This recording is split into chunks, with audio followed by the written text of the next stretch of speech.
Population africaine, nous Noirs africains avons connu beaucoup de conflits. Il y a eu beaucoup de guerres civiles, n'est-ce pas, entre Africains.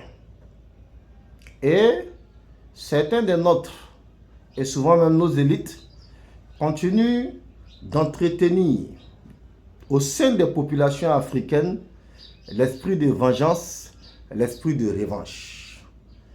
Et si on reste dans cet esprit de vengeance et de revanche par rapport à nos conflits antérieurs, l'Union africaine, l'unité entre Africains s'affaiblit. Et quand on n'est pas unis, on ne peut pas être fort. Ce n'est pas possible. Ce qu'on appelle aujourd'hui grandes puissances ont connu aussi des guerres civiles.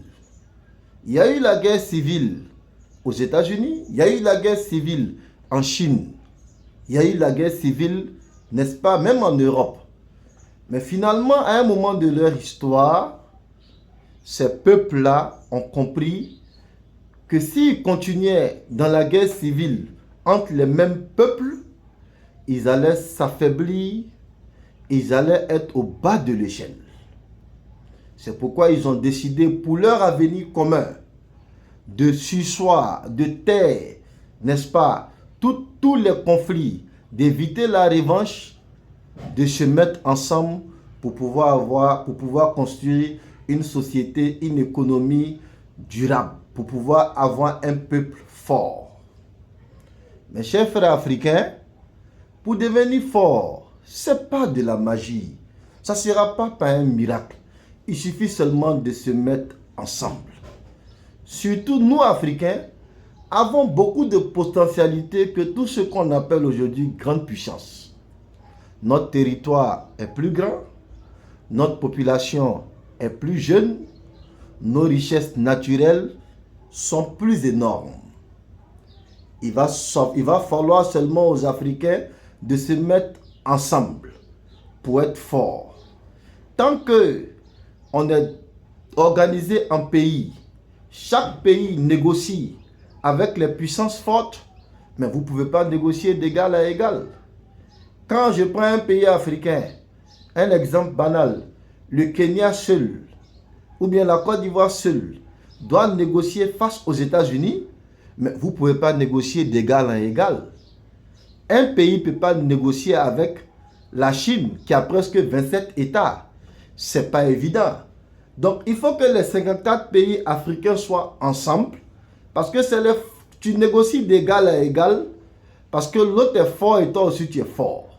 Mais quand toi tu te retrouves avec un pays avec 20 millions, avec 15 millions d'habitants et que tu veux négocier d'égal à égal avec des gens qui sont 300 millions, qui sont 1 milliard, non.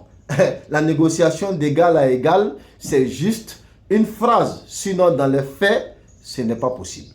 C'est pourquoi, frères africains, pour devenir forts, pour devenir puissants, pour que les Africains soient respectés, les Africains ont intérêt.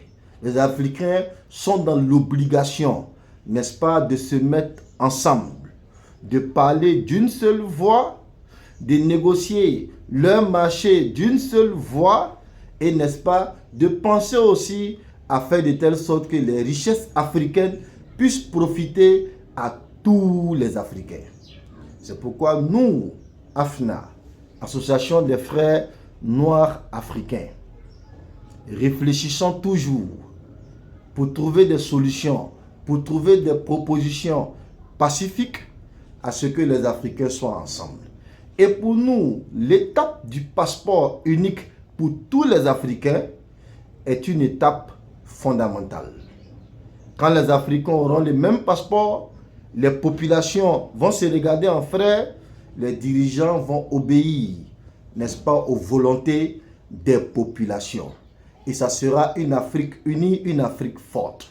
C'est pourquoi ceux qui veulent devenir membres de l'AFNA, ceux qui veulent agir, n'est-ce pas, pour l'AFNA, qui veulent participer à l'union de l'Afrique, ceux qui veulent participer au rétablissement de la loi naturelle entre frères noirs, nous leur demandons de nous joindre au numéro WhatsApp sur la bio. Merci pour votre compréhension.